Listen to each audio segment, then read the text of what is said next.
ये तो वो लिविंग में रह के भी डेमो ले सकता है, वही डेमो अगर सक्सेस रहा तो ठीक। लिविंग रिलेशनशिप जो है ये एक थोड़ा सा एडवांस स्टेज में आप आ गए। एडवांस स्टेज में इसको कर तो दिया है, लेकिन आपको क्या किसी लड़के या लड़की के जीवन में ऐसा भी योग होता है कि आप कितने विवाह कर लो कि विवाह सफल ही नहीं हो पाते, और उस कंडीशन में आपको फिर वैसे ही रहना पड़ता है कि आप कितने भी विवाह कर लो, आपके विवाह टिकते ही नहीं। अक्सर कपल शादी के बाद उसको बोलता है कि पहले का कुछ भी रहा हो, हमें उससे मतलब नहीं, आगे कुछ नहीं होना चाहिए। अगर इस तरह का कोई किसी लड़की का किसी लड़के के साथ में संबंध करना है तो एक ज्योतिषी से उसे सलाह लेनी चाहिए, उस लड़की की पत्रिका उसको दिखानी चाहिए।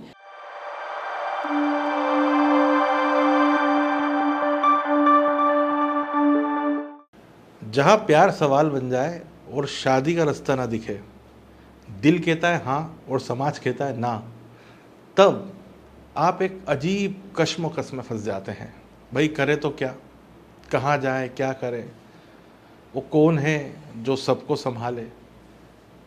तब एक नाम याद आता है कि यार किसी एस्ट्रोलॉजर की मदद लेते हैं। आज का हमारा टॉपिक पॉडकास्ट का यही है, वो तमाम प्रॉब्लम है जिनके क्वेश्चन आप लोगों के पास जाके ढूंढ रहे हैं। दरअसल आज हम उन्हीं का जवाब आपको देना है। और आज हमारे साथ स्टूडियो में मौजूद हैं किरण मजूमदार सर, जो 1992 से एस्ट्रोलॉजी की सर्विस दे रहे हैं। सिर्फ सर्विस ही नहीं दे रहे हैं, इन्होंने कितने ही प्रॉब्लम्स को सॉल्व किया होगा। न सिर्फ सॉल्व बल्कि किसी के प्यार को रिश्तों में कन्वर्ट कर दिया है। अगर आपकी भी कुछ प्रॉब्लम है तो ये पॉडकास्ट आपके लिए, अंत तक हमारे साथ बने रहिए। नमस्कार सर। नमस्ते सर, आज की तारीख में सबसे बड़ा प्रश्न लोगों के सामने है। प्यार होता अनेक से है, शादी होती एक से है। प्यार किसी और से होता है, शादी किसी और से होती है। बहुत अलग अलग कंडीशंस अलग अलग कपल्स के बीच में आती है। एस्ट्रोलॉजी इसमें कैसे हेल्प करती है? देखिए, एस्ट्रोलॉजी एक बहुत अच्छा टूल है जो आज की यूथ जनरेशन के लिए इन सब चीज़ों में, जो लव रिलेशनशिप है या आपके प्रेम संबंध है या शादी है या और अलग टाइप की रिलेशनशिप है, उसमें काफ़ी मदद करती है। और उसमें सबसे ज़्यादा अच्छी जो चीज़ है वो है केपी एस्ट्रोलॉजी, जिसको कि मैं सबसे ज़्यादा अच्छा मानता हूँ, जो बहुत पिन रिज़ल्ट देती है और आपको बहुत अच्छे डिसीज़न लेने में मदद करती है। तो एस्ट्रोलॉजी आज के ज़माने में यूथ जनरेशन के लिए बहुत ही यूज़फुल है। आपने बीच में एक टर्म यूज़ करा, केपी टेक्नोलॉजी, ये क्या होता है? देखिए, केपी एस्ट्रोलॉजी कृष्णमूर्ति पद्धति बोलते हैं उसको हम। सबसे पहले जब ज्योतिष की शुरुआत हुई होगी तब हम पारंपरिक ज्योतिष जो है न किया करते थे, और जो पुराने जो हमारे देवता ऋषि मुनि जो उस चीज़ को फॉलो करके और उस चीज़ को उन्होंने बनाया, और वो पारंपरिक ज्योतिष था।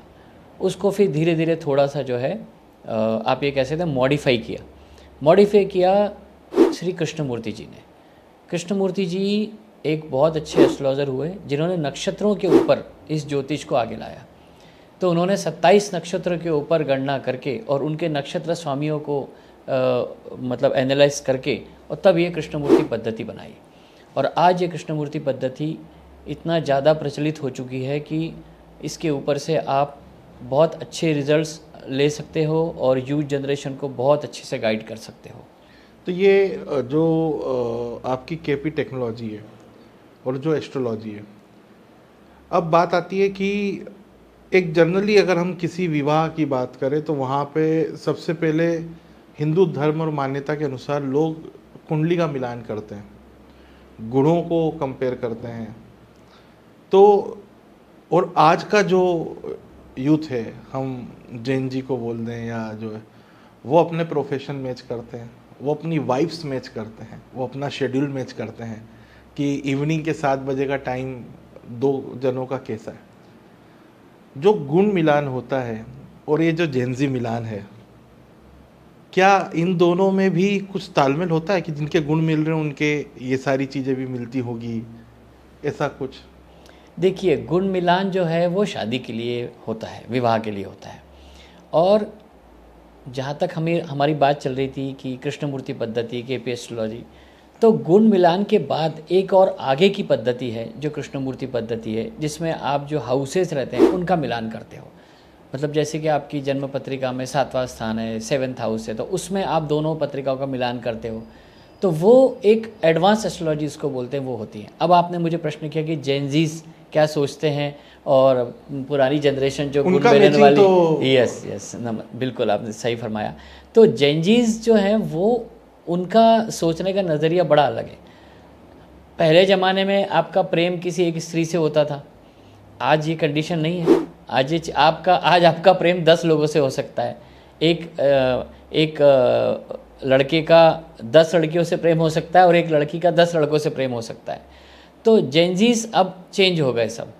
तो जो पुरानी पद्धति है और आज की पद्धति में बहुत अंतर आ गया। तो कृष्णमूर्ति पद्धति आपको इसमें बहुत हद तक आपको मदद करती है, आपको बहुत सहायता करती है कि अब आप जब जेनजीज की बात करते हो तो एक लड़का अगर उसको एक लड़की में इंटरेस्ट है, फिर दूसरी लड़की में इंटरेस्ट है, तो वो आपके स्टार्स जो हैं वो आपको दिखाएंगे कि ये लड़का इस तरह का हो सकता है। पुराने ज़माने में आपका प्रेम किसी एक स्त्री से होता था तो आपकी पत्रिका देख के एक एस्ट्रोलॉजर, एक ज्योतिषी बता देता था कि आपका प्रेम विवाह होने वाला है या होगा। लेकिन उस ज़माने में भी ये सब चीज़ सामने नहीं आती थी, लेकिन एक स्त्री का या एक पुरुष का अन्य स्त्रियों या पुरुषों से संबंध हो सकता था, लेकिन वो सामने नहीं आता था। लेकिन आज ये चीज़ें खुल के सामने आ रही है। तो कृष्णमूर्ति पद्धति आपको इसमें मदद करती है और जेनजीज के लिए तो बहुत अच्छा टूल है ये। ग्रह कई सालों से है, ज्योतिष विद्या शास्त्र जो है कई सालों से है। ये गणित, अगर मैं गलत नहीं हूँ तो ये सालों से चले आ रहा है, इसमें कोई परिवर्तन नहीं आया। इसमें सिर्फ मुझे ऐसा लगता है कि नॉलेज की गहराई में लोग जाते गए हैं और अपनी विशेषज्ञता पाते गए हैं। मगर ये जो इंसान है इसमें बहुत परिवर्तन आया है। भगवा से जिन्स में आ गया, एक के साथ जीवन बिताने की कस्मों से लेकर अनेकों के साथ आ गया। आपका मेथड वही है, ये आदमी बदलते गया है। इनके ऊपर आपका जो ज्योतिष है वो कितना सटीक बैठता है? देखिए, मेरा मेथड जो पहले था वो आज भी है। पहले भी इसी तरह से होता था कि एक स्त्री और या एक पुरुष अन्य स्त्रियों या पुरुषों में लिप्त रहता था और आज भी वही स्थिति है। लेकिन आज, पहले ये सब चीज़ें एनालाइज नहीं होती थी, आज ये चीज़ें एनालाइज होती हैं। आज आप जो आज का पुरुष है या आज की स्त्रियां हैं वो कितने लोगों के साथ में लिप्त हैं या कितने लोगों के साथ में उनका संबंध है, ये आपका ज्योतिष आपको पहले भी बता सकता था और आज भी बता सकता है। पहले के ज़माने में थोड़ा सा ये क्लिष्ट था, थोड़ा सा कठिन होता था, लेकिन आज के ज़माने में थोड़ा सरल इसलिए हो गया है क्योंकि आज का जो आपका टेक्नोलॉजी है, आपकी जो आपका जो एक जो टूल है आपके, जो है, जो आप सोशल मीडिया पे जाते हो और लोग आपको सवाल पूछते हैं, तो बहुत सारे एस्ट्रोलॉजर्स हैं जो इसके ऊपर काम कर रहे हैं, एनालाइज कर रहे हैं। पहले के ज़माने में एस्ट्रोलॉजर कम हुआ करते थे और ये टेक्नोलॉजी भी नहीं थी, लेकिन आज बहुत सारे एस्ट्रोलॉजर हैं और उनका दिमाग बहुत तेज़ है। तो वो 10 तरह से किसी चीज़ को एनालाइज करते हैं और उनके पास में उन्होंने इस तरह की विधाएं, अन्य प्रकार की बहुत सी विधाएं उन्होंने ले रखी। जैसे केपी एस्ट्रोलॉजी मैंने आपको बताया, उसमें एक लाल किताब भी आती है, उसमें न्यूमरोलॉजी भी आती है, बहुत तरह की चीज़ें हैं इसके अंदर। जो ज्योतिष की अलग अलग विधाएं हैं उसमें आज के ज़माने में बहुत बदलाव हो चुका है और अब आज का ज्योतिषी बहुत तरीके से चीज़ों को जो है एनालाइज करता है, उनकी बहुत अच्छे तरह से गणना करता है और आपको एक अच्छी चीज़ निकाल के सामने देता है। और पुराने जो टाइम था, पुराना जो ज़माना था, उसके अंदर जो ज्योतिषी थे, जो एस्ट्रोलॉजर थे, बहुत कम हुआ करते थे और उस वक्त लोग इस चीज़ को इतना ज़्यादा महत्व नहीं देते थे। लेकिन आज ज्योतिषी इस लेवल पे पहुंच चुका है कि हर यूथ जनरेशन और बच्चे से लेकर और बड़े तक उसको मानते हैं लोग, ज्योतिषी की सलाह लेते हैं। कुछ लोगों की शादी बड़ी आसानी से हो जाती है, कुछ लोगों की शादी में बड़ी तकलीफ आती है, लड़कियां नहीं मिल रही हैं या जो लड़की वालों को चाहिए, जो लड़के वालों को चाहिए, वो चीज़ नहीं मिल रही है। क्या ज्योतिष इस चीज़ में भी किसी लड़के की या लड़की की मदद कर सकता है? क्या आपको इस जगह के लड़के ही मिलेंगे और इस प्रोफेशन का लड़का मिलेगा, या उत्तर दिशा में आप ढूंढने जाएं दिल्ली साइड तो मिलेगा?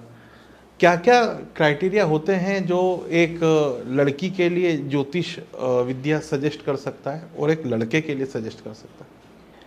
देखिए, ज्योतिष जिसकी शुरुआत जब हुई थी, उस वक्त भी इसी तरह से विवाह जो है वो हुआ करते थे, और तभी भी पत्रिका मिलान, गुण मेलन सब हुआ करता था, और आज भी वही स्थिति है। लेकिन हाँ, ज्योतिष इसमें मदद करता है, एस्ट्रोलॉजी उसमें मदद करती है कि आपको कैसा जीवन साथी मिलेगा, आपका जीवन साथी किस दिशा का होगा, आपके जीवन साथी में प्रोफेशन, या ये कह लीजिए कि उनका स्वभाव कैसा है, किस तरह के हैं, ये सब चीज़ आप ज्योतिष के इसकी सुविधा से जान सकते हो आप। अब रही बात ये कि आपने ये पूछा कि विवाह में देर होती है और मिलते नहीं हैं, लड़के को लड़की नहीं मिलती, लड़की को लड़का नहीं मिलता है, तो ये चीज़ आपका जो प्रश्न है वो जायज़ है। देखिए, क्या है कि आपकी जन्म पत्रिका में आपका विवाह किसके साथ होना ये डेस्टिनाइड है, वो ईश्वर ने तय कर रखा है। तो आपको तब तक तो इंतज़ार करना ही पड़ेगा, तब तक तो आपको किसी लड़की को या किसी लड़के को इतना इंतज़ार करना ही पड़ेगा जब तक कि उसके हिसाब से उसका जीवन साथी नहीं मिल जाता। तो वो चीज़ जो है वो आपका ज्योतिष, आपकी एस्ट्रोलॉजी आपको दिखा दी है कि इस दिन या इस वर्ष में या इस महीने में इस तरह के व्यक्ति से आपका विवाह होगा। तो आपको उस तक जो है आपको थोड़ा सा पेशेंस रखना चाहिए। तो ये आपका सवाल बिल्कुल सटीक है और सही है, लेकिन हाँ, मेरा जवाब यही है इसमें कि आपको पेशेंस रखना चाहिए, और सही वक्त आने पर, सही समय आने पर आपको 100% इसका जो है फ़ायदा होता है और आपको आपका जीवन साथी मिलता है। अब मान लीजिए कि शादी हो गई, अब शादी के बाद भी कई बार तकलीफ़ें आती हैं कि तालमेल नहीं बन पा रहा है, दोनों पक्ष अपने करियर को कॉम्प्रोमाइज़ नहीं कर पा रहे हैं फैमिली मेम्बर्स के साथ। इनफैक्ट आजकल तो ये भी चालू हो गया है कि लड़के के साथ साथ सास के साथ भी बहू का कुंडली मिलान करने लग गए ताकि बाद में दिक्कतें नहीं आए। मगर प्रैक्टिकली हम ये जानना चाहते हैं कि लड़का लड़की का कुंडली मिलान हो गया, अब परिवार वालों के साथ तालमेल जमना, क्योंकि वो भी एक बहुत इम्पॉर्टेंट पार्ट होता है आफ्टर वेडिंग, जिसके कारण कई सारे घर हमने टूटते हुए देखे हैं और आए दिन न्यूज़पेपर में आप इस तरीके की न्यूज़ें सुनते हैं। इसके लिए किस तरीके से मददगार होता है ज्योतिष?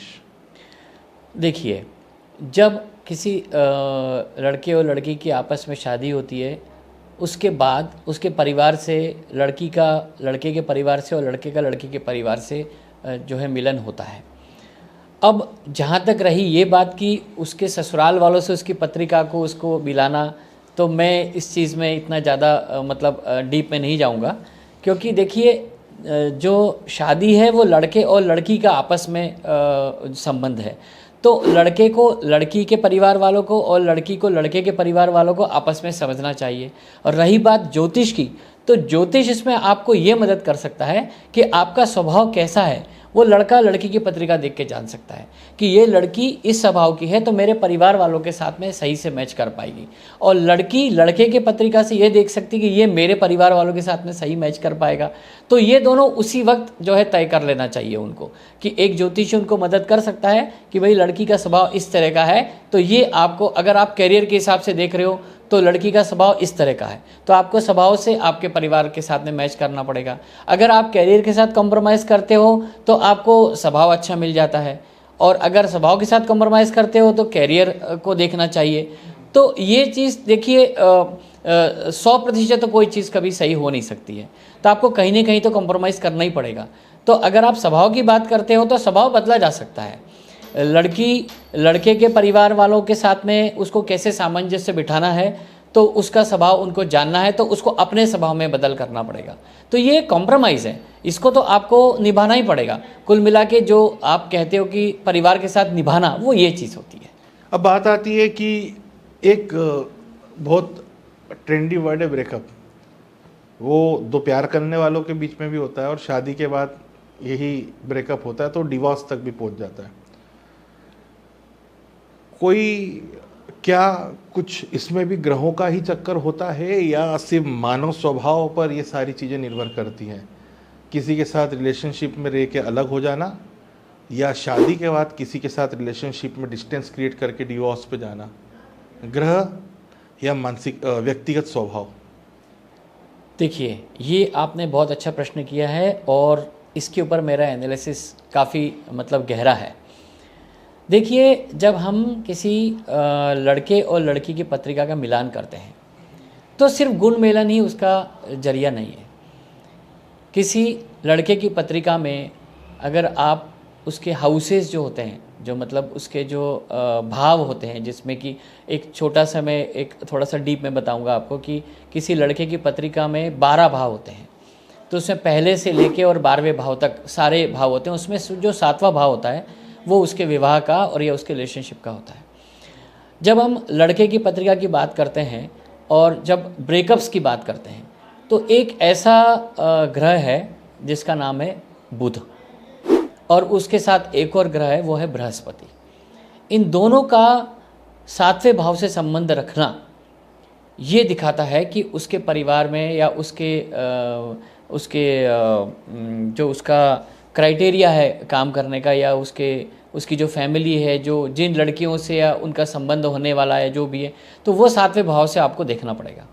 जब 7वें भाव में बुध की स्थिति हो या बुध से वो प्रेरित हो या बुध के साथ दृष्ट हो या उसका नक्षत्र स्वामी बुध हो या उपनक्षत्र स्वामी बुध हो, कहीं से कहीं तक वो मर्क्यूरी के साथ में रिलेशनशिप में हो 7वां भाव, तो 100% उस लड़के के साथ ये चीज़ होगी कि उसको उसके ब्रेकअप्स होंगे, उसको अन्य जो है लड़कियों के साथ में उसका संबंध होगा और एक से अधिक उसके विवाह भी हो सकते हैं या एक से अधिक स्त्रियों के साथ उसका संबंध हो सकता है। सेम वाइस वर्सा आपका लड़की की पत्रिका में होता है। तो हमको जब भी हम ये सब चीज़ देखते हैं तो आपको ये पहले जान लेना चाहिए कि आपका किस लड़की के साथ में विवाह होने वाला है। उसका पहले किसी के साथ में अगर कोई संबंध है तो आप मर्क्यूरी से, बुध से उसकी पत्रिका को 7th हाउस से कनेक्ट करके देख सकते हैं। तो ये चीज़ आपको जानना बहुत ज़रूरी है। ओके, तो ये आजकल एक और नया चीज़ चला है, मतलब इसी कारण से लोगों की टॉक्सिक रिलेशनशिप बनती है या इसका मतलब कुछ और होता है? जी हाँ, अगर आपका मर्क्यूरी 7th हाउस से कनेक्टेड है और कहीं से कहीं तक वो राहु से कनेक्ट है या शनि से कनेक्ट है या किसी पाप ग्रह मंगल से कनेक्ट है तो ये टॉक्सिक रिलेशनशिप में कनेक्ट हो जाती है। लेकिन यहीं पर अगर शुक्र का समावेश हो जाता है तो ये टॉक्सिक रिलेशनशिप अन्य कई स्त्रियों के साथ संबंध या एक स्त्री का कई पुरुषों के साथ संबंध, जिसको कि आप एक आज के ज़माने में आप प्रोस्टिट्यूशन की बात करते हैं तो वो ये यहाँ पर साबित होता है, यहाँ ये सिद्ध होता है। तो ये बहुत ध्यान रखना चाहिए इस चीज़ का कि टॉक्सिक रिलेशनशिप को बहुत तरीके से पत्रिका में जो है एनालाइज करना चाहिए। जनरली आजकल लोग है ना करियर के पीछे और पैसे के पीछे इतने ज़्यादा एग्रेसिवली वर्क कर रहे हैं कि अक्सर वो शादी में लेट हो जाते हैं, क्योंकि पहले के ज़माने में शादी मतलब 18 से 21 साल में या 25 साल में तो 100% हो जाती थी। वही एज आज हो गई है 30-31। शास्त्र आपका वो आज का आज है, मगर अगर आज 80% लोगों की अगर शादियां लेट हो रही है तो क्या इसके पीछे भी ज्योतिष कारण बता सकता है या ये कोई समय या कुछ ग्रहों का खेल है?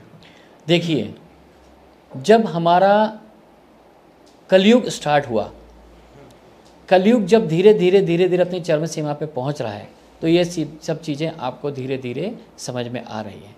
जब कलयुग की शुरुआत हुई तब ये सब चीज़ें 18 से 19 साल में शादियाँ, 20 साल में शादियाँ, 21 साल में शादियाँ हुआ करती थी। लेकिन आज का जो दृष्टिकोण है लोगों का वो बदल चुका है, क्योंकि कलयुग अपनी चरम सीमा पर है और ये कलयुग का जब समापन होगा तब तक क्या स्थिति होगी हम आप अभी आज डिसाइड नहीं कर सकते। लेकिन हाँ, कलयुग इस स्थिति में पहुंच चुका है कि लोगों की धारणाएं बदल चुकी हैं। तो आज के ज़माने में लोग नौकरी और आजीविका को लेके बहुत ज़्यादा चिंतित हैं और ये स्वाभाविक भी है और ये रिक्वायरमेंट है कलयुग की। तो इस कंडीशन में आप ये बोल सकते हो कि शादियाँ इसीलिए लेट हो रही हैं क्योंकि जो समय है वो बदलता चला जा रहा है। धीरे धीरे ये समय इस तरह का आने वाला है कि हो सकता है कि लोग शादियाँ करें ही ना और सिर्फ रिलेशनशिप में ही रहें और अपने परिवार को चलाएं। शादी एक आज के ज़माने में अगर आप देखोगे, आप एक भारत जो है हमारा जो हमारा देश है, इससे अलग हट के अगर हम दूसरे देशों की बात करें तो वहाँ शादियों को महत्व दिया ही नहीं जाता। तो ये कलयुग की चरम सीमा है। वहाँ पर शादियों का शादी या विवाह कोई सब्जेक्ट ही नहीं है उनका। उनको तो सिर्फ रिलेशनशिप में रहना है और अपना जीवन यापन करना है। जब उनका एक दूसरे के साथ संबंध खत्म हो गया तो किसी दूसरे के साथ में उनको रिलेशन रखना है। तो ये चीज़ वहाँ हो चुकी है और भारत में इसका धीरे धीरे इसकी एंट्री हो चुकी है। तो हमको अपने वैदिक जो चीज़ें हैं, जो अपने पारंपरिक, जो हमारे देव लोगों ने जो किया है, जो हमारे देवताओं ने किया है, हमको उस पर जाना चाहिए। हमको अपना जो एक जिसको बोलते हैं कि आप जो हमारी दैवी शक्तियाँ हैं, जो उस तरह के जो चीज़ हुआ करती थी, हमको उसको फॉलो करना चाहिए। हमको ईश्वर में आस्था रखना चाहिए और धीरे धीरे इन सब चीज़ों की तरफ बहुत अच्छे से इन सब चीज़ों को निभाना चाहिए। देखिए, हमारा भारत एक संस्कृति प्रधान देश है और इस देश के अंदर हमेशा हमने हमारे देवताओं को फॉलो किया है, तो हमको आज भी उन्हीं को फॉलो करना चाहिए। हमें राक्षसी प्रवृत्ति की तरफ नहीं जाना चाहिए।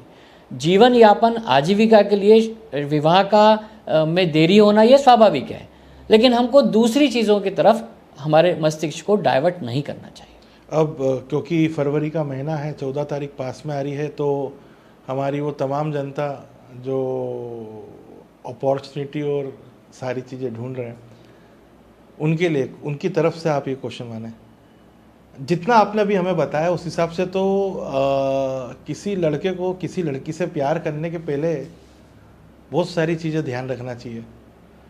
अब वो चाहता है कि रिलेशनशिप वो किसी एक से ऐसा बनाए कि वो ब्रेक ना हो, तो उसको क्या करना चाहिए? आई लव यू बोलने के पहले कुंडली मिलान करना चाहिए? आखिर वो क्या करे? कोई बेसिक टिप्स जिनसे लोगों को ये सिलेक्ट करने में आसानी मिले कि वो जिससे प्यार कर रहे हैं उस रिलेशनशिप को आगे बहुत अच्छे से वो निभा सकें, तो वो क्या ध्यान रखें?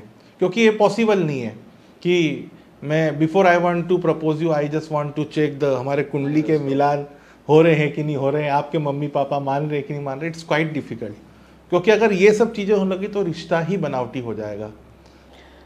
ये बहुत अच्छा और बढ़िया आपने प्रश्न पूछा है। मेरा इसके ऊपर उत्तर यही है कि सारी चीज़ें जो है विधि लिखित है, डेस्टिनाइड है। जन्म पत्रिका के अंदर क्या है इसको देखने की ज़रूरत नहीं है आपको। ईश्वर ने आपके लिए डिसाइड कर चुका है, ईश्वर, कि आपका इस स्त्री के साथ में या इस स्त्री का इस पुरुष के साथ में जो है प्रपोजल आने वाला है। एक लड़के का एक लड़की के साथ में संबंध बनना या उसको प्रपोज करना या उसको प्रेम विवाह के लिए या प्रेम के लिए प्रपोजल देना, ये डेस्टिनाइड है। ये ईश्वर ने पहले ही तय कर चुका है ईश्वर आपके लिए। पर सर, ये तो आज की तारीख में आप मानते हैं ना कि आज के युवाओं के लिए तो स्टेटस सिंबल हो गया है कि 14 तारीख के दिन अगर उसके साथ गर्लफ्रेंड नहीं है, मतलब वो लड़का, आप ये मान के चलो कि उसको ऐसा देखा जाएगा कि ही इज स्किल्डलेस, मतलब इसको कुछ नहीं आता। आज की तारीख में हम मानते हैं स्मोकिंग, लीकर ये भी बैड हैबिट है, बट लेकिन एक आइडियल पर्सनालिटी लोगों की ऐसी हो गई है कि वो इसलिए पी रहे हैं क्योंकि वो एक ओरा और एक स्टेटस के बाहर न चले जाए। तो उसी के अंदर ये भी आता है कि 14 फरवरी आ रही है, कई सारे पार्टियां होगी जाके जहाँ पे उनके फ्रेंड सर्कल अपने फ्रेंड्स और गर्लफ्रेंड्स के साथ जा रहे हैं। अब बट हमारा ये बंदा जो है वो सीधा है, ये चाहता है कि अगर मैं किसी के साथ रिलेशनशिप बनाऊँ तो what I need to find. मानता हूँ कि सारा विधि से लिखा हुआ है, मगर भगवान कृष्ण भी कहते हैं कि कर्म कर, फल की इच्छा मत कर। अब वो कर्म करना चाह रहा है तो वो क्या ध्यान रखेगा? देखिए, एक लड़का जब किसी लड़की के साथ में मिलता है तो उसकी एक मुलाकात के अंदर या उसकी एक बातचीत के अंदर तो सारी चीज़ सेट नहीं हो जाती। तो उसको कई तरह से उससे बात करनी पड़ती है, कई बार उससे मिलना होता है, 10 के साथ मिलना होता है, करेक्ट। तो वो 10 एक को भी नहीं छोड़ेंगे। हाँ, तो ठीक है ना। आप जब विवाह करने के लिए पुरुष जाता है तो 10 प्रकार के स्त्रियों को देखता है, तो इसी तरह से प्रेम संबंध के लिए भी लड़का अपने लिए 10 तरह की लड़कियों को देखेगा या एक लड़की 10 तरह के लड़कों को देखेगी। उसमें से जो उसे पसंद आएगा, वो जो पसंद आएगा वो डेस्टिनाइड है। ये इसमें आप नहीं कर सकते। देखिए, आप एक लड़की के साथ में संबंध आपका बनता है कि नहीं बनता है, ये तो आपको ईश्वर ने बता दिया, लेकिन आपके पास चॉइसेस भी तो बहुत हैं। आप 10, 20, 25 लड़कियां देख सकते हो, या एक लड़की 10, 20, 25 लड़के देख सकती है। तो वैलेंटाइन डे जो बनाया हुआ है वो इसीलिए तो बनाया हुआ है। मतलब आपको भी कृष्ण की तरह बिहेव करना है। 100% बिल्कुल करेक्ट है भाई। आपको 10 प्रकार की लड़कियों को देखना है। आपको अगर प्रेम संबंध किसी के साथ रखना है तो आपको अपने तरह की लड़की को ढूंढना पड़ेगा, तो उसके लिए मैं इसमें कोई नाजायज़ नहीं मानता, उसको मैं जायज़ मानता हूँ। अब इसमें एक चीज आती है कि लोग अक्सर क्या करते हैं, अपने एज के अनुसार, जो उनकी एज चल रही है 28, 29, 25, सेम प्रोफेशन के अनुसार, उसके बाद फिर सेम लाइफ स्टेटस, मतलब वो भी 4 व्हीलर वाला है तो लड़का भी 4 व्हीलर वाला, लड़की भी 2 व्हीलर वाली तो लड़की भी 2 व्हीलर, दोनों साइकिल वाले हैं तो वो भी। तो आपको क्या लगता है कि जब व्यक्ति इन सारे तर्कों पे कोई डिसीजन लेता है कि यार ये भी 4 व्हीलर वाली आईफोन यूज़ कर रही है, ये है, ये भी 2 व्हीलर वाली, इन आधार पे कभी किसी व्यक्ति को चयन करना चाहिए, या ऊपर वाला कुछ ऐसा सिग्नल देता है उनके मिलने पे कि उसको पता चल जाए this is the right choice baby? आहा। बहुत अच्छी बात की आपने। देखिए, जब हम किसी एस्ट्रोलॉजर के पास पत्रिका दिखाने के लिए जाते हैं तो आपकी जन्म पत्रिका में एक ग्रह है, उसका नाम है वीनस, शुक्र। वो ही आपकी पत्रिका में सारी चीज़ें डिसाइड कर देता है कि आपका रहन सहन कैसा है, आपके पास गाड़ी होगी कि नहीं होगी, आपके पास बैंक बैलेंस होगा कि नहीं होगा, आप लविश लाइफ जियोगे कि नहीं जियोगे, वो शुक्र सब डिसाइड कर देता है। तो किसी की पत्रिका में अंदर शुक्र का जो स्थान है, जैसे वृषभ राशि है और तुला राशि है, इन दोनों राशियों का स्वामी शुक्र है। और मीन राशि में शुक्र बहुत उच्च का होता है, मतलब एक्साइटेड जिसको बोलते हैं, बहुत अच्छी क्वालिटी का होता है। और इसी तरह से कन्या राशि में शुक्र बड़ा नीच का होता है। तो गुरु की राशि में शुक्र का उच्च का होना, बुध की राशि में शुक्र का नीच का होना, तुला और वृषभ राशियों में स्वराशि का होना, ये अगर कैटेगरी पत्रिका में किसी की देख ली जाए तो आप उस व्यक्ति के या स्त्री के या उस पुरुष के स्वभाव के ऊपर या उसकी आगे के फ्यूचर के ऊपर आप डिसाइड कर सकते हो इस चीज़ को कि वो पैसे वाला है या नहीं है। वो जैसे मान लीजिए कि आपका शुक्र बिगड़ा हुआ है, नीच राशि का है, बुध की राशि में गया हुआ है और मंगल के साथ में है, तो आप 100% कह सकते हो कि इस लड़के के साथ अन्य स्त्रियों के साथ ज़रूर इसका संबंध रहा होगा, या ये इस तरह का होगा कि इसका मतलब ये व्याभिचारी होगा। तो लड़की को उसको देखना चाहिए पत्रिका में ये चीज़ें, और इसी तरह लड़के को भी देखना चाहिए। लेकिन यही शुक्र अगर गुरु से दृष्ट है, गुरु के साथ है, गुरु की राशि में, लड़का लॉयल होगा, वो प्रेम में किसी लड़की के साथ अगर प्रेम करेगा तो उसके साथ में पूरी ईमानदारी बरतेगा। अब एक प्रश्न और आता है कि एक अंधविश्वासी कहूँगा, लेकिन इसको लोग मानते हैं और ये सालों से चला आ रहा है, और आज भी घर का कोई बुजुर्ग है, सिचुएशन बेस्ड अगर वो कंडीशन आती है तो बोलने से पीछे नहीं हटते हैं। कई बार ऐसा देखा गया है कि शादी के बाद लोगों का करियर बहुत अच्छा चलता भी है और कई बार अच्छा चलता भी नहीं है। एक लड़की जिससे आपने शादी करी है, क्या उसका उसके पति के आगे के करियर को बढ़ाने या घटाने से कोई संबंध हो सकता है? जी हाँ, जब आप कोई लड़का किसी लड़की से शादी कर लेता है, विवाह कर लेता है, या कोई लड़की लड़के से विवाह कर लेती है, तो उन दोनों के ग्रहों का बड़ा अच्छा प्रभाव उन दोनों के जीवन पर पड़ता है। तो उसके बाद जब उनका विवाह हो जाता है तो लड़की के ग्रह उसके लड़के के कैरियर में उसको सपोर्ट करेंगे और लड़के के ग्रह लड़की के कैरियर में या उसके वैवाहिक जीवन में सपोर्ट करेंगे। ये आपका बहुत अच्छा सवाल है। दूसरी बात ये कि आपने बोला अंधविश्वास।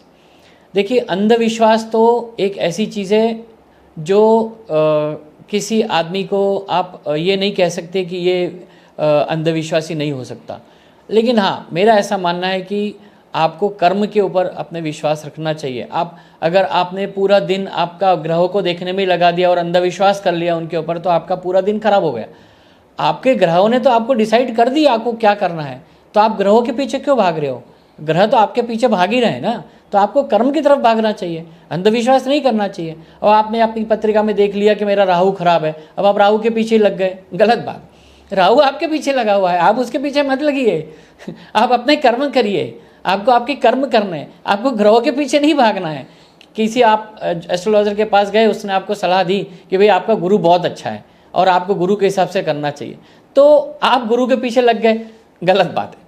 ग्रहों को आपके पीछे लगना चाहिए, वो आपके पीछे सदैव है। ग्रह मतलब ईश्वर, वो आपके पीछे है, वो आपके ऊपर उसका हाथ है, वो आपको सपोर्ट कर रहा है। बस आप आस्था रखिए, अंधविश्वास मत रखिए। तो ये जो आपने बताया कि शादी के बाद दो लोगों के ग्रह जुड़ जाते हैं और उसमें साथ में भी रहते हैं, सारी चीज़ें साथ में रहती हैं उनकी, तो ये तो वो लिविंग में रह के भी डेमो ले सकता है, वही डेमो अगर सक्सेस रहा तो ठीक, अदरवाइज लड़की के लिए लड़का चेंज, लड़के के लिए लड़की चेंज, फिर दूसरे से डेमो लेगा। तो क्या लिविंग रिलेशनशिप लेके जो व्यक्ति डेमो ले रहा है उससे भी उसकी शादी बच सकती है? सही है या गलत, ये भी हम जानना चाहेंगे। देखिए, लिविंग रिलेशनशिप जो है ये एक थोड़ा सा एडवांस स्टेज में आप आ गए। पहले के ज़माने में जब लड़के और लड़की के परिवार वाले आपस में विवाह तय करते थे तो एक एंगेजमेंट या जिसको बोलते थे जो होती थी, रोका आप बोलते हो, एंगेजमेंट बोलते हो, और अलग अलग चीज़ों में अलग अलग उसके नाम हैं, तो वो होती थी। वो होने के बाद में फिर लड़के और लड़की के परिवार वाले आपस में मिलते थे और लड़का और लड़की भी आपस में मिलते थे। आजकल के ज़माने में उसको लिविंग रिलेशनशिप में कन्वर्ट कर दिया गया है, ये उसके एडवांस स्टेज है। मेरा ऐसा मानना है कि एडवांस स्टेज में इसको कर तो दिया है, लेकिन आपको मर्यादाओं का पालन करना चाहिए। मतलब कि अगर आप लिविंग रिलेशनशिप में हैं तो आप एक दूसरे के स्वभाव को जानिए, एक दूसरे को जानिए, एक दूसरे के साथ रहिए, लेकिन मर्यादाओं के साथ।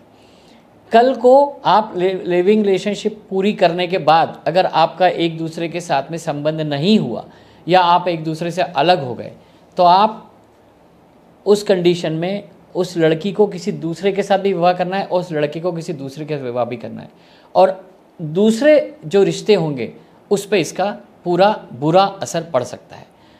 तो लिविंग रिलेशनशिप को मैं बुरा नहीं मानता, लेकिन अगर आप मर्यादाओं के साथ में इसको करते हैं तो इसमें कोई बुराई नहीं है। दूसरी बात यह है कि जब आप लिविंग रिलेशनशिप में हैं उस पीरियड में अगर आप किसी अच्छे एस्ट्रोलॉजर की सलाह लेते हैं और उस वक्त दोनों आपस में एक दूसरे के जो दोष हैं या एक दूसरे का जो अच्छा स्वभाव है या बुरा स्वभाव है एक दूसरे को जान लेते हैं, तो उसको सही भी कर सकते हैं। तो एक ज्योतिषी आपको इसमें बड़ी मदद कर सकता है और अच्छी मदद कर सकता है। आप लिविंग रिलेशनशिप में हैं तो आप एस्ट्रोलॉजर के पास जाइए, उससे बात करिए और वो आपको सही सलाह देगा, और हो सकता है आपका विवाह बहुत अच्छे सफलता की सीढ़ियाँ जो है वो तय कर लेगा और आप अच्छे विवाह सूत्र में बन जाएंगे। अभी हम दो मिनट के लिए मानते हैं कि अगर लड़का और लड़की लिविंग में नहीं जाना चाहते हैं तो उन लोगों को अपने पार्टनर से, जिसको भी वो सिलेक्ट कर रहे हैं, लड़का हो या लड़की, तो शादी के पहले उनको पत्रिकाओं में क्या चीज़ों पे ध्यान देना चाहिए? जी हाँ। अगर लड़की है तो क्या और लड़का है तो क्या? जी हाँ, देखिए, जब पहले पत्रिकाओं का मिलान होता था तो 3 ग्रहों का बल देखा जाता था। पहला था गुरु बल, दूसरा चंद्र बल और तीसरा शुक्र बल, और इसमें एक और ग्रह था सूर्य ग्रह, वो विवाह के लिए देखा जाता था। लेकिन आपस में जो संबंध हैं, अगर पत्रिका में दोनों स्त्री और पुरुष की पत्रिका में गुरु बल अच्छा है, मतलब दोनों के राशियों से गुरु का जो वो है स्थान, वो अगर अच्छा है और चंद्र का स्थान अच्छा है, तो उस कंडीशन में ये चीज़ें एक स्वाभाविक रूप से डिसाइड हो जाती थी कि आपका जीवन यापन अच्छा चलेगा। दूसरी बात, एक था षष्टक योग, राशि षष्टक, मतलब आपकी राशि से दूसरे की राशि का 6वां और 8वां होना या 8वां और 6वां होना, वो राशि षष्टक होता था। उसको हमेशा ज्योतिषी लोग नकार देते थे। आज के ज़माने में अगर राशि षष्टक होता है तो आपका संबंध चलेगा ही नहीं। अगर आपका वही नवम पंचम योग होता है कि आपकी राशि से दूसरी राशि नवम या पंचम है, तो आपका संबंध अच्छा ही चलेगा। तो इस तरह से ज्योतिषी लोग पहले गणना करके बताते थे।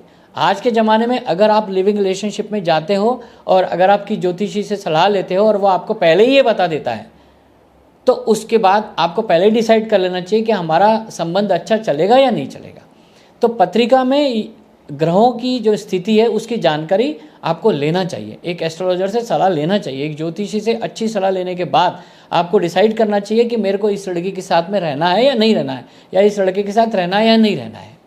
अब आगे चलते हैं कि कुछ लोगों की पत्रिका में ये पाया जाता है कि इनकी 2 शादी के योग हैं।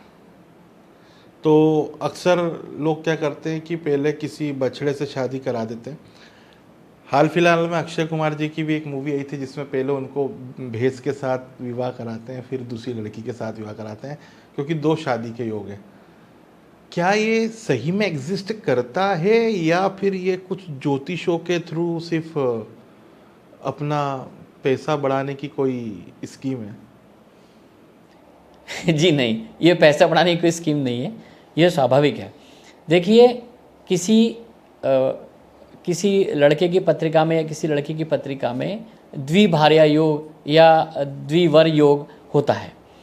मतलब कभी कभी आपकी एक स्त्री के साथ शादी होके और उसका कोई एक्सीडेंट हो जाए या वो न रहे और उसके बाद दूसरे से विवाह करना, या उसके रहते हुए दूसरे से विवाह करना, ये आपकी पत्रिका के अंदर साफ दिखता है, जिसका उल्लेख मैं पहले अभी कर चुका हूँ कि बुध ग्रह जो होता है वो सप्तम भाव में अगर होगा तो आपकी कहीं न कहीं ये चीज़ हो जाएगी कि आपकी पत्रिका में द्विभार्या योग हो ही जाएगा।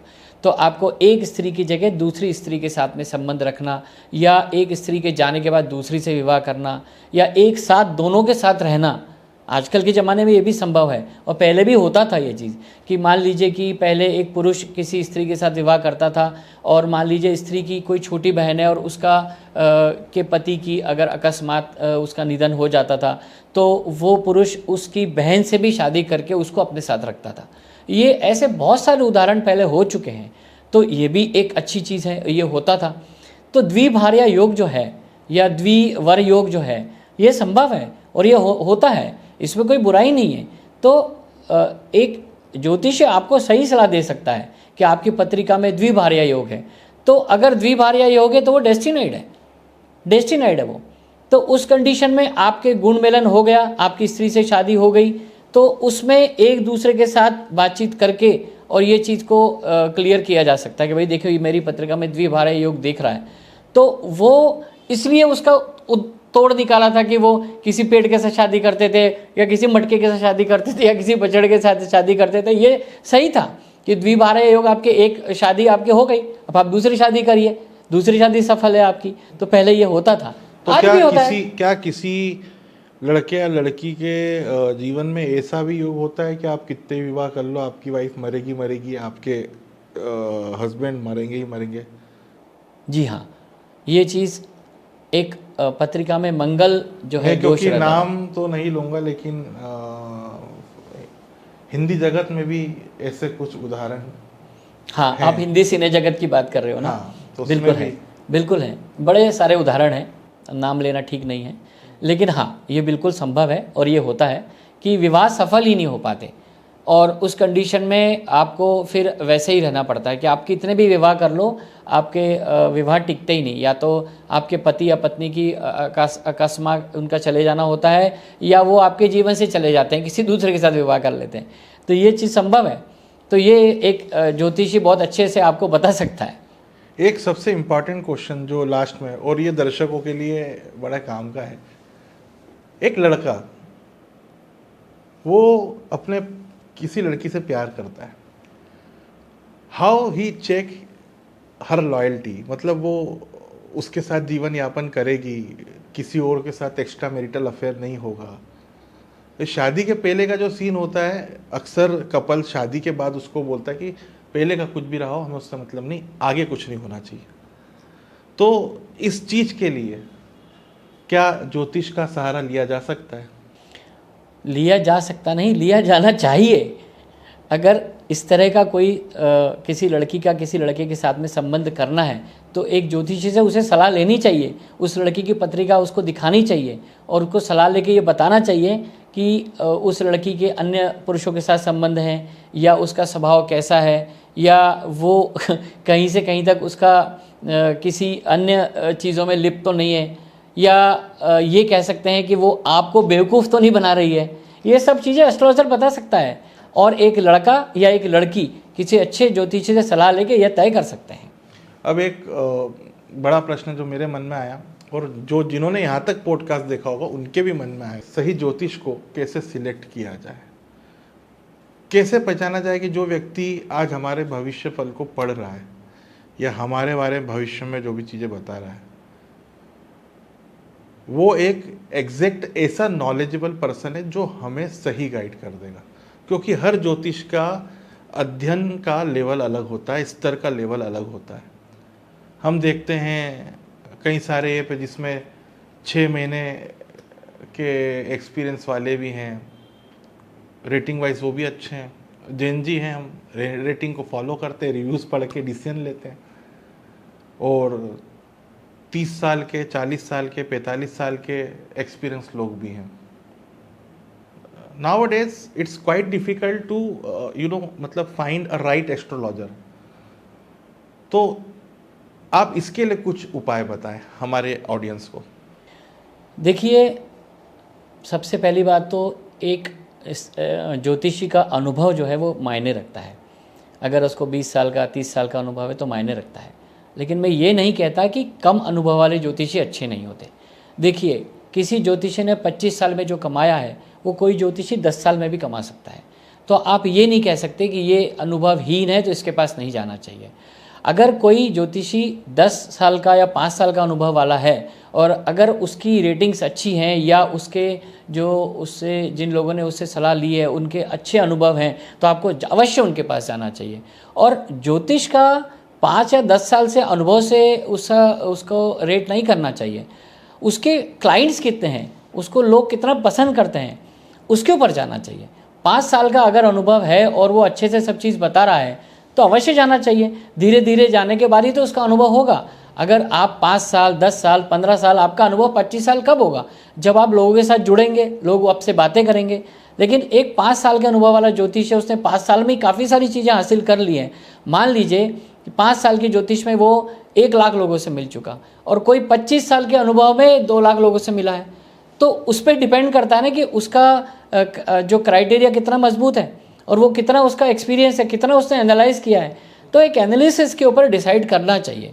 आप किसी ज्योतिषी के पास जाते हो और बात करते हो तो आप पहली नज़र में ही समझ जाते हो कि आप उसका कितना अनुभव है और कितना उसको ज्ञान है। एक ज्योतिषी का जो प्रेडिक्शन है वो सबसे ज़्यादा मायने रखता है। उसने किस तरह के और कितने प्रकार के प्रेडिक्शन किए हैं वो उससे जुड़े हुए लोगों से ही पता लग सकता है।